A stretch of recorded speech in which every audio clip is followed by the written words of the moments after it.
Story 1. In South Florida, there was a missing persons case involving two young adults, aged 19 and 20, who went out on a date and disappeared. The entire community was on edge, wondering what happened to them. The car was nowhere to be found, and there was no trace of them.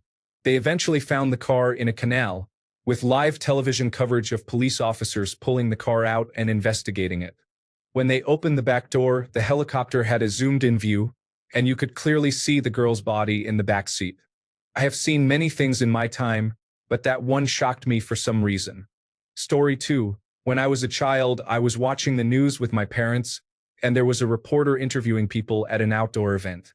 As the camera panned across, I noticed a man sitting in a lawn chair with the largest testicles I had ever seen hanging out of one leg of his shorts. They looked like a couple of pool balls in a tan sock. I just pointed, but the words would not come out. Eventually, I managed to say, his testicles. But by then the camera had moved on, and my parents had not seen it. They did not believe me either. This was during the cable television days, so there was no way to rewind. Story 3. When Danish footballer Christian Eriksen collapsed during a match, I was sitting eating my dinner and looked up to see him on his back, being given cardiopulmonary resuscitation by one of the physiotherapists. I genuinely thought I had just seen someone die, but thankfully he made a full recovery and even continued his playing career. I did not finish my dinner though. Story 4. For my parents, it was the execution of the Ceausescus. It was not shocking for them because they hated the dictatorship, but if you think about it today, it is somewhat shocking to broadcast a public execution during Christmas time. Story 5. I can't say I saw it live on television, only after the fact. I heard the Space Shuttle Columbia break apart over my house when I was little and our family lived in East Texas. I was playing with a very specific toy at the time that my nieces and nephews still played with as I grew up, and the sound of it still gives me flashbacks to that day. We turned the television and radio on so quickly because my dad thought it was a gas station explosion. Story 6. I will add something remarkable that was good. Watching the Berlin Wall come down. It was extraordinary that it came down and we were watching it live. It seemed profound that, with cameras and electronics, you could watch history being made as it happened. Story 7. I saw Oswald killed on live television. I was 8 years old. I saw and heard the President of the United States say a strong expletive on live television this morning. I will be 70 in 2 weeks. So, in between, not so much. Story 8. A lot of these comments are probably just going to be about September 11th. Edit. I decided to go and find some of the old footage, and it is actually haunting. It gave me chills the entire time. Story 9. A pursuit occurred in Southern California, and the man injured himself live on television while the helicopter was zoomed in on him. Story 10. A man walked up to his wife at a gravesite of their daughter and shot her in the back of the head while she was slumped over the headstone, grieving. It was live, and the broadcast did not cut away in time. I will never forget it and used to have nightmares about it. Additional information. The gravesite was for their daughter who had committed suicide. The father blamed the mother. Tragic. Story 11. They never showed it, but Owen Hart fell to his death. I just remember the confusion as they would not show the ring, and Jim Ross was commentating on what was happening and what had occurred. Announcing his death live was heartbreaking. Story 12. The Challenger shuttle exploded. I was watching the launch live while I was homesick. We were about to go to the doctor as I was a child and left right after. I told the nurse at the doctor's office, but she did not believe me. Also, September 11th. I listened and watched everything live, wondering what would happen next. It was a frightening day. Story 13. The North Hollywood Bank shootout. I was homesick from school and it was late morning, so there was nothing on TV but soap operas and The Price is Right. Then, all of a sudden, a local news break interrupted, and I was watching the real-life version of the movie Heat. The whole event did not seem real. Story 14. Gary Plosh killing Jeffrey Doucette in the Baton Rouge airport. Doucette was a child molester who had kidnapped and raped Plosh's son. Not safe for work. Story 15. The man who shot himself after the car chase on Shepard Smith's news program was furious that it aired. I have never seen him so apologetic. Story 16. The first thing I remember was the Oklahoma City bombing, seeing the aftermath and staying up to watch the search and rescue crews look for bodies. Then it was seeing the second plane hit during September 11th. It was the first time I heard someone say "fuck" on live television. Story 17. Reporter and cameraman murdered live on air. Story 18. I remember watching the news when the remains of victims were being removed from Jeffrey Dahmer's apartment. I was quite young and did not fully understand that I was not actually in danger. I still have nightmares about it, if I am being honest. Story 19. Aside from the obvious, such as the Challenger explosion and the September 11th attacks, I saw a news anchor get completely intoxicated on television while covering a parade live. She was slurring and singing along with the marching bands, baggy sweatpants, boots with the fur, and flirting with her co-anchor. "Bill, every day I come into work with a sign that says, 'Bill, you're still attractive.'" She was absolutely wasted and having the time of her life. It was the single greatest bit of programming that I have ever seen, and I do not accept the claim that it was because of cough syrup. That woman was living her best life, and I have never forgotten it. Story 20. When I was around 8 or 10 years old in the late 1980s or early 1990s, there was a civil war happening in my country of birth. It was a very violent conflict with suicide bombers detonating in public places. We had one television in the house, and at 8 o'clock every evening, we watched the nightly news. The whole family would gather to watch it. This moment is etched in my mind. A policeman guided the cameraman to a newspaper on the ground and lifted it to show the severed head of the bomber. It was shown on the news. No one was shocked because we had seen worse in real life by that time. Story 21. British comedian Tommy Cooper collapsed and died on stage during a live broadcast. The audience and most viewers at home thought it was part of the act until the program cut to a commercial. Story 22.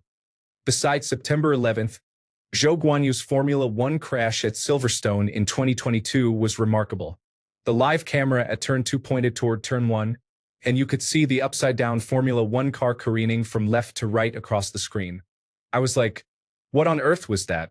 They did not cut to other cameras or show the accident for 45 minutes until they confirmed he was okay. He flipped over the first barrier and slammed into the second. It is insane. I also saw the Romain Grosjean crash in 2020 live when it burst into flames after hitting the guardrail. Story 23. The murder of Lee Rigby was shocking. Watching the journalist interview the killer live on television, with blood all over his hands, was deeply disturbing. Story 24. I saw a man take his own life on the 101 freeway after a police chase ended in a standoff in the 1990s. Story 25. I was watching pay-per-view with some buddies on June 28, 1998, when the Hell in a Cell match between Mick Foley and The Undertaker began. When The Undertaker threw Foley off the cage and he fell 22 feet through a table, I honestly thought I had just seen someone die. He did not move for quite a while. I know it is a show, but you cannot fake falling 22 feet. Story 26. Brazil losing 7-1 in the FIFA World Cup semifinals 2014 was so painful to watch towards the end. My Argentine husband was loving every moment. Story 27. Nodar Kumartashvili lost control of his sled and slammed into an unpadded concrete column at 100 miles per hour during the 2010 Olympic Games. This incident stands out to me because many replays were aired since he did not die on impact, but was pronounced dead at the hospital later. Networks thought it was acceptable to show the footage. I have long believed that the phrase "he didn't die on impact" was used due to Olympic optics. In reality, they transported a deceased person to the hospital. There is no way he did not die almost instantly. Story 28. The execution of the Romanian dictator Nicolae Ceausescu may have been in 1989. My uncle took photos of the screen with a film camera. Story 29. The video of Gary Plouch killing the pedophile and kidnapper of his child, Jeffrey Doucette. Best dad ever. Story 30. Everyone has already mentioned September 11th and many other events. I want to add Damar Hamlin from the Buffalo Bills, who basically died on live television. I saw the play and thought nothing of it until he collapsed. Then I saw all the players' faces and knew it was serious. Story 31. It was during the war in former Yugoslavia at the end of the 1990s. In France, on all the news channels, you could see a man being shot in the head by a sniper. There were almost no filters. I was very young and still remember it. Story 32. North Hollywood Bank Shootout in 1997. Two heavily armed men robbed a Bank of America and had a shootout with police. Story 33. People jumping from the World Trade Center towers during September 11, 2001. Still one of the most chilling things I have ever seen. Story 34. Joe Theismann's leg being broken, Clint Malarchuk's throat being sliced open by a skate, Dave Dravicki's arm breaking after throwing a pitch, the Challenger disaster, and the September 11th attacks. I have seen quite a few shocking things on live television. Story 35. Army public school attack in Peshawar, Pakistan on December 16, 2014. Suicide bombers asked children to gather around them and then detonated explosives. The attack continued for hours. Story 36. I saw Jack Ruby shoot and kill Lee Harvey Oswald, who had assassinated President John F. Kennedy the day before. I was 15 years old. September 11th is number 2. Story 37. Not much. I would say the fires here in Southern California. You don't see entire neighborhoods miles and miles go up in flames and have no idea whether you are next, where to go, or what to do if all of a sudden your house, your job, your neighbors, and your kids' schools go up in flames. Thankfully, I was not affected, but it was scary to sit there and watch for days and all night. Just having the car packed and ready to leave to God knows where, not knowing if you will ever return and be homeless and jobless overnight. Story 38. On September 11th, watching people jump to their deaths before the cameras realized what they were filming and cut away. Story 39. The tsunami that hit on December 26, 2004, with its unbridled power and destruction, brought tears to my eyes. Watching the people walking on the sea floor, amazed and ignorant of the destruction boiling over the horizon, was terrifying. Story 40. Apollo astronauts taking off, moon landing, Vietnam War on television at night, first space shuttle, Challenger, Los Angeles riots, start of the Gulf War, September 11th attacks, January 6th events. Story 41. 2011 Fukushima earthquake. My ex, my mom, and I were watching the 3 a.m. news on television when they went live to the earthquake. We watched as the tsunami rolled ashore. It was traumatizing to see the aerial view of the wave coming in while people were driving on the highway or walking, unaware of the impending danger. We saw many people die and get swept away, and others trying to warn them. I never saw that footage again after the original live stream. I also remember the people jumping from the Twin Towers as they burned. Story 42. I was watching the news when they filmed the start of the Rodney King riot in Los Angeles. Suddenly, they panned to an area where we saw Reginald Denny being pulled from his truck and severely beaten. This was shocking in itself, but the fact that someone was filming the attack and no one was helping was mind-boggling at the time. Now, things like that are all over the internet, but not in 1992. It really freaked me out then. Story 43. The British comedian Tommy Cooper died live on stage on television in the 1980s. People thought his collapsing was part of his comedy. Then a hand came from behind the curtain and prodded him. After that, they cut to advertisements. Story 44. The child sexual assault perpetrator was arrested and is being extradited. The father of the child was waiting at the airport. As the police were escorting him to a car, the father pulled a gun and fired, right in front of the camera. Story 45. Darby Allin swanning off a 15-foot ladder through a pane of glass. Story 46. Well, there was Columbine, September 11th, when Tyson hit Holyfield's ear, Nipplegate, Jessica in the well. That's all I can think of. Story 47. The Challenger disaster. I was home from school sick that day. I still remember yelling to my mom that the space shuttle had just exploded. Story 48. The Bay Area earthquake footage of people driving as bridges buckled and collapsed stayed with me for a long time. They replayed those people driving into their deaths over and over.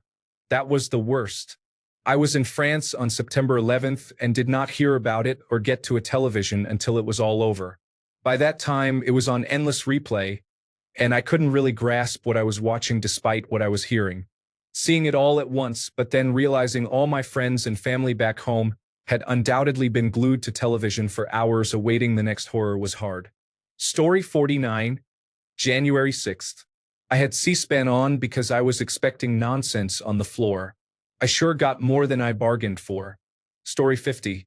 All these people are like September 11th or John F. Kennedy. But for me, it was the assassination of Julius Caesar by a group of senators led by Marcus Junius Brutus.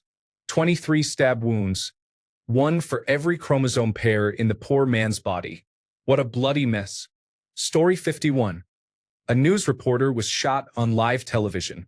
I was watching it with my father while waiting for the school bus, but I was not paying full attention, so I disregarded it. I forgot about it until years ago when I saw a video about live television incidents. Story 52. The second airplane hit the Twin Towers. Even more shocking was realizing people were jumping to their deaths from 90 floors up. Story 53. September 11th. There was everything that happened before, and then everything that happened after. The world still does not feel the same. I hope and wish that it remains the biggest event of my lifetime. Story 54. Recently, a grown man standing on the stage at a major political event performed a salute made famous by the National Socialist German Workers' Party and did not face any significant backlash for it. Story 55. Not to take away from the very graphic things listed in other comments, but Nazi salutes to loud applause at a presidential inauguration were quite shocking. Story 56. Donald Trump bragged on live television that he had the tallest building in New York right after the Twin Towers fell, within an hour or two. I was blown away that someone could be that twisted. Story 57. As a child, I saw Tommy Cooper die live on television. He was performing on stage, and at first the crowd laughed, thinking it was part of the show. Story 58. I am old enough to have seen a father shoot his son's kidnapper at the airport while handcuffed between two Federal Bureau of Investigation agents. That was alarming. For what it is worth, I also witnessed the Challenger disaster and the September 11th attacks live. Story 59. On September 11th, the second tower, or the man who blocked a Los Angeles freeway overpass with his truck, unfurled a protest banner against healthcare. He had a dog with him, locked the dog in the cab of the truck, and set the truck on fire. Then, while live news helicopters were filming him, he took a shotgun, put it under his chin, and pulled the trigger. Now, media helicopters will pull away at the first sign of self-harm. There are videos showing the entire event, but I will not provide links to them. Instead, here is an article from the Los Angeles Times. Story 60. I was in Germany from December 1989 to January 1990 visiting my girlfriend and meeting her family. While I was there, the Romanian government fell, and the Ceausescus were arrested and executed. We were drinking beer and watching the evening news when they reported what was happening in Romania and showed the Ceausescus in a small house. Then soldiers led them outside. It was obvious what was going to happen, but I was shocked that they actually showed the executions on television. When I returned to the United States, I talked with people about how wild it was to see people executed on television. Nobody knew what I was talking about. United States television news reported that it happened but never aired the video. Story 61. The Bradford City Football Stadium fire in 1985. I am quite certain it was live, as the images are seared into my memory, if you will pardon the expression. Story 62. When I was home from school in the 1990s, I watched Geraldo Rivera bring on a panel of Ku Klux Klan members and Black Panthers. They all got into a huge brawl, and Geraldo got his nose broken. Nothing will ever compare to 1990s daytime talk shows. Story 63. While not live, it is still something that disturbs me to think about. A woman finding out on the Steve Wilkos show that her husband had broken her daughter's bones. That cry she lets out is a sound that never leaves you. It is by far the most disturbing thing I have seen on television. Story 64. O.J. Simpson chase. I did not see the emergency call until minutes after both crashes, so I cannot fully consider that one, I guess.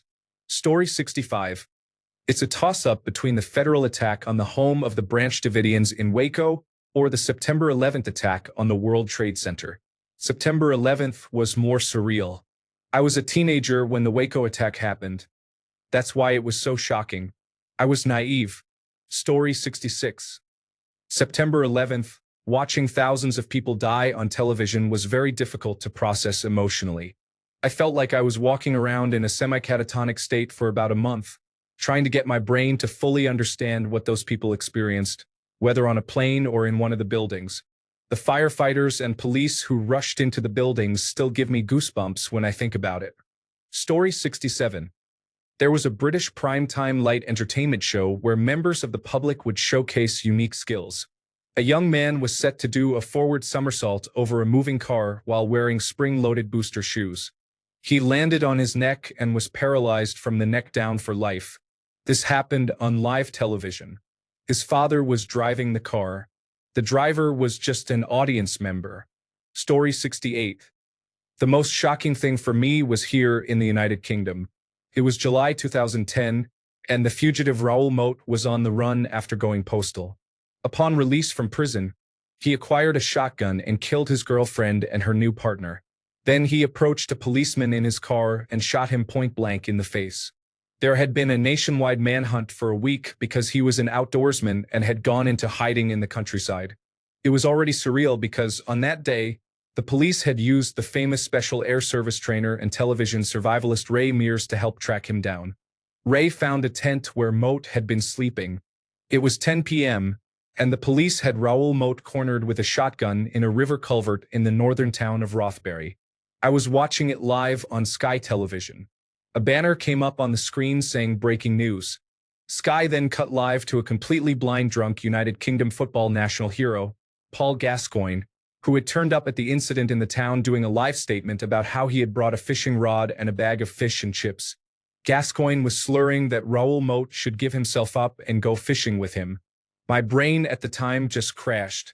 I could not take in what was happening at all. That was the most shocking. Raoul Moat shot himself half an hour later. He became something of a folk hero in the United Kingdom, which was strange because he killed 2 people and blinded the policeman. The policeman killed himself a few years later.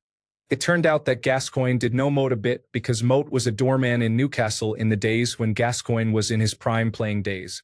Thanks a bunch for sticking around till the end of the video. Remember to subscribe, and until next time, stay awesome and goodbye.